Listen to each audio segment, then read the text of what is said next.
Napakawalang hiya nung tao na yun, Mr. Chair.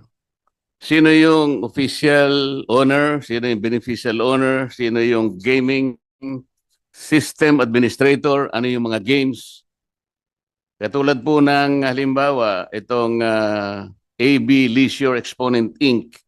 Yung mga games niya po, ito yung DG Plus, Arena Plus, Bingo Plus.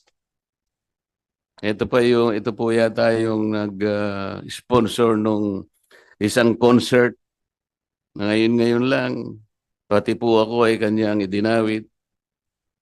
Nagpapatawa po siya. Nakita niya yung dating Senador Grace po na nagtatawa. Natawa po at siguro naging successful siya. Napatawa niya si Senador Grace po. Bigla ba niya naman sinabi, tingnan niyo yung mukha ni Marcoleta kung matatawa kayo. Napakawalang hiya nung tao na yun, Mr. Chair.